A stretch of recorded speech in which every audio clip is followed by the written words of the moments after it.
Nyumba hiyo ndani ya fence inapatikana Mwanza Kishiri, jirani na shule ya sekondari ya Igoma. Nyumba iko barabarani. Karibu. Gari inaingia hadi ndani ya fence. Unaiona nyumba yetu ndani ya fence. Fence unaiona, eneo kubwa la kutosha. Hoteli ina vyumba vitatu, vyote ni master.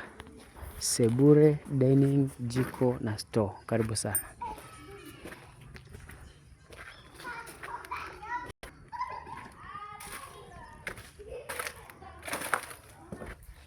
Bonge la eneo hilo. Karibu. Tunaingia ndani ya nyumba. Nikajua umejifungia. Hiyo ni sebule kubwa kweli kweli. Naiona. Hiyo hapo ni dining kubwa. Naiona dining kubwa nzuri. Kienda hapo ni jikoni. Naliona jiko kubwa kweli. Huo ni mlango wa nyuma. Kienda huko ni store. Hapo tunaenda kwenye vyumba. Hiyo hapo ni chumba ya kwanza. Naiona iko na choo yake. Chumba nzuri. Tunaenda chumba cha pili. Hicho hapo ni chumba cha pili. Chumba kizuri kikubwa. Iko na choo yake.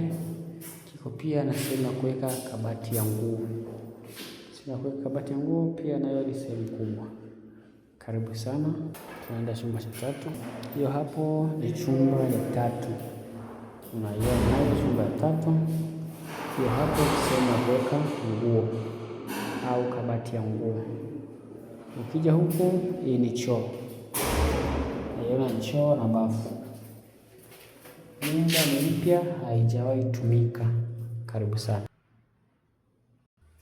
Nyumba ina vyumba vitatu, sebule, dining, jiko na store. Hiyo ni sebule yetu kubwa. Karibu sana.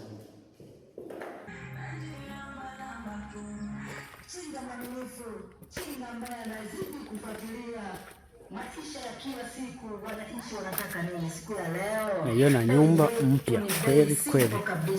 Siku ya leo kakuletea kabisa bonus. Nyumba nzuri kweli kweli. Eneo kubwa, hili eneo la nyuma. Eneo kubwa kweli kweli. Unaweza kujenga chochote unachokihitaji. Karibu sana.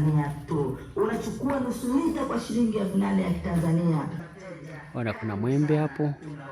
Unakula kivuli ndani ya hichi kiwanja. Pia kuna miti ya matunda huko kwa mbele. Twende ukaione.